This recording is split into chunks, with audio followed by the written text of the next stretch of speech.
So finally the result is that electric field due to this infinite wire, ये जो infinite wire है ना आपके प्लेन के बाहर आ रहा है, this infinite wire is coming out of your plane, इसकी जो इलेक्ट्रिक फील्ड है at a distance R from this wire, उसका फॉर्मूला है ये।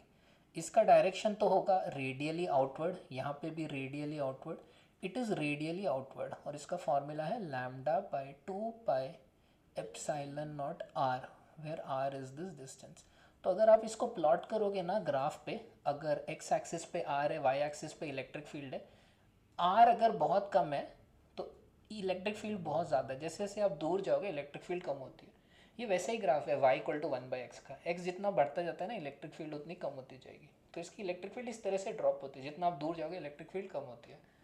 यस, इसका इंट्यूशन आपको आया, इलेक्ट्रिक फील्ड इज ये, यहाँ देखो आर स्क्वायर नहीं है, आर ही है, इंटीग्रेशन से हमें पता चला। अब हम लोग फाइनाइट वायर की इलेक्ट्रिक फील्ड लिखते हैं, ये इनफाइनाइट वायर था, so let us write down electric field of a finite wire, ये ना वायर का जनरल फॉर्मूला है। सो इन्फिनिट वायर में क्या हो रहा था, आपके पास इन्फिनिट वायर था, दोनों डायरेक्शन में इक्वली इन्फिनिट था वायर, आपको यहाँ पे इलेक्ट्रिक फील्ड चाहिए।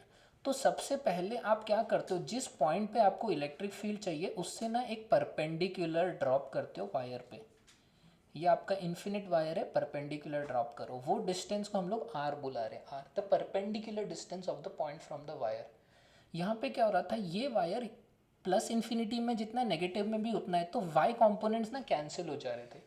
बट अगर ये इन्फिनिट नहीं है, सपोज वाई डायरेक्शन में ज़्यादा है, एक्स डायरेक्शन में बहुत कम है, तो इस केस में क्या होगा, जो वाई कॉम्पोनेंट है इसकी इलेक्ट्रिक फील्ड ऐसे होगी, इसकी ऐसे होगी, ऐसे होगी, और एक्स डायरेक्शन में ये जो पोर्शन है नेगेटिव पोर्शन, इसकी इलेक्ट्रिक फील्ड थोड़ी कम होगी, तो जो रिजल्टेंट इलेक्ट्रिक फील्ड होगी ना उसमें वाई कंपोनेंट नीचे वाले डायरेक्शन में होगा। तो हम लोग ना जनरल फार्मूला देख लेते हैं, this is the general formula. ये आपका फाइनाइट वायर है, ठीक है, थोड़ा सा डायग्राम, ये रहा, ये आपका फाइनाइट वायर है, यहाँ से लेके यहाँ तक आपको इलेक्ट्रिक फील्ड चाहिए एट दिस पॉइंट पी, आपको ना पॉइंट पी पे इलेक्ट्रिक फील्ड कैलकुलेट करनी है due to this finite wire. सबसे पहले आपको क्या करना है, पॉइंट पी से इस वायर पे एक परपेंडिकुलर ड्रॉप करना है, उसका डिस्टेंस होगा आर। इस जो वायर है इसका चार्ज पर यूनिट लेंथ हम लोग लैम्डा ही बुलाएंगे।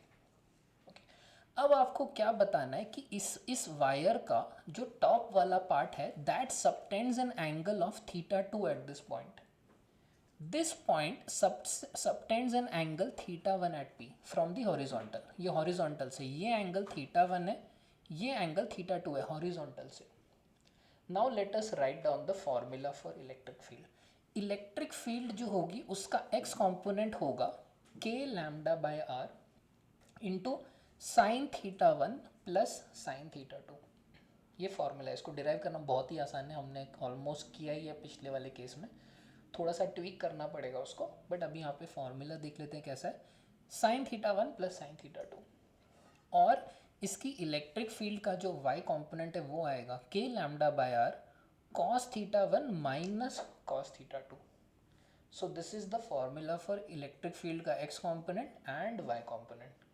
पिछले केस में क्या हुआ था, ये कॉम्पोनेंट जीरो हो गया था, अंडरस्टूड। तो जो टोटल इलेक्ट्रिक फील्ड होगी उसमें एक्स कॉम्पोनेंट भी होगा, वाई कॉम्पोनेंट भी होगा, तो ये आपकी नेट इलेक्ट्रिक फील्ड होगी। अगर आपसे कोई पूछेगा नेट इलेक्ट्रिक फील्ड क्या है, वो ऐसे है। तो नेट इलेक्ट्रिक फील्ड का मैग्नीट्यूड क्या होता है, under root E X square plus E Y square vector sum, और ये टैन अल्फा क्या होता है, E Y by E X, ये वेक्टर सम का आइडिया।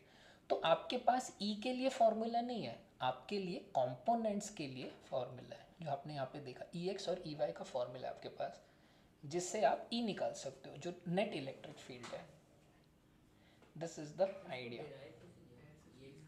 बताओ, सिंपल है एकदम बहुत, ठीक है, ये समझ में आया। अब देखो ये जो हमने फॉर्मूला देखे, ये फॉर्मूला से थोड़ा कनेक्शन देखते हैं पिछले वाले केस में।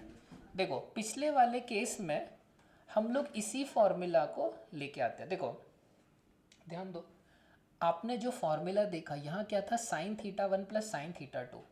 अगर ये वायर आपका इन्फिनिट है दोनों डायरेक्शन में तो थीटा वन कितना हुआ 90, देख रहे हो। थीटा टू क्या हो जाएगा 90, theta one 90। Okay, theta one क्या हो जाएगा 90, थीटा टू 90, इस तरह से। तो हम लोग क्या करेंगे, उसी फॉर्मूला में हम लोग इसी फॉर्मूला में हम लोग थीटा वन और थीटा टू को 90 पुट करते हैं, तो ये हो जाएगा साइन 90 प्लस साइन 90। तो आपका आंसर आ जाएगा 2 के लैम्डा बाय आर, जो आपने पहले डिराइव किया। वाई कॉम्पोनेंट में क्या आता है, cos theta one minus cos theta two, तो यहाँ आएगा कॉस 90 माइनस कॉस 90, तो जीरो आ गया, वही आंसर आया था। इलेक्ट्रिक फील्ड का वाई कॉम्पोनेंट जीरो होता है। अब अगर आप एक सेमी इनफाइनाइट वायर लोगे, which is also a very important case, oh sorry, हाँ,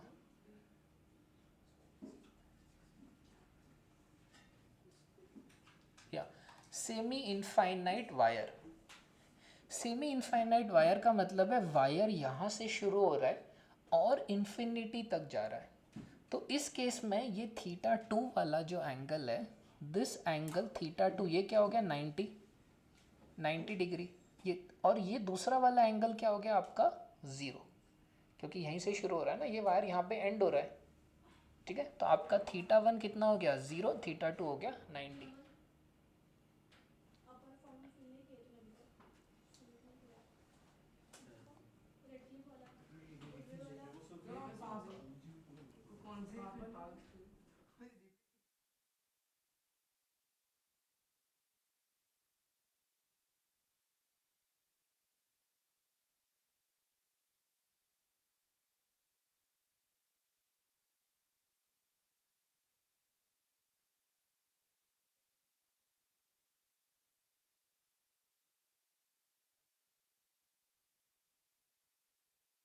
तो यहाँ पे क्या करना है आपको, थीटा टू और theta one.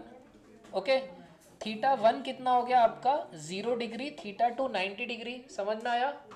Theta one 0, theta two 90, तो इसमें बस सब्स्टिट्यूट करना है। ई एक्स क्या हो जाएगा sign 0 plus sign 90।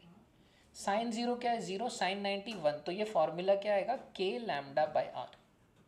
Y component का फॉर्मूला क्या है, के लैम्डा बाय आर, ये इक्वेशन है, cos theta cos 0 minus cos 90, तो ये हो जाएगा के लैम्डा बाय आर। तो सेमी इनफाइनाइट वायर की इलेक्ट्रिक फील्ड देखो देखने में कैसे लगती है। इस पॉइंट पे इलेक्ट्रिक फील्ड का एक्स कॉम्पोनेंट ऐसा होता है, वाई कॉम्पोनेंट ऐसा होता है, दोनों सेम होते हैं, दोनों का फॉर्मूला है के लैम्डा बाय आर, के लैम्डा बाय आर। तो जो नेट इलेक्ट्रिक फील्ड होगी ना वो ऐसे होगी आपकी। This is the electric field at this point. Semi infinite wire है, ये यहाँ से शुरू हो रहा है, इनफाइनाइट है। आपको इस पॉइंट पे इलेक्ट्रिक फील्ड चाहिए। इस पॉइंट पे इलेक्ट्रिक फील्ड ना देखने में ऐसे होती है, उसका एक्स कंपोनेंट और वाई कंपोनेंट इक्वल होते हैं और उसका ये फॉर्मूला है।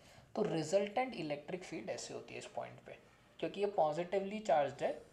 तो क्या है, ये ऐसे भी पुश करता है ऐसे भी, तो रिजल्टेंट इलेक्ट्रिक फील्ड इस तरह से होती है। जो नेट इलेक्ट्रिक फील्ड होगी दोनों का वेक्टर सम हो जाएगी √2e, √2e।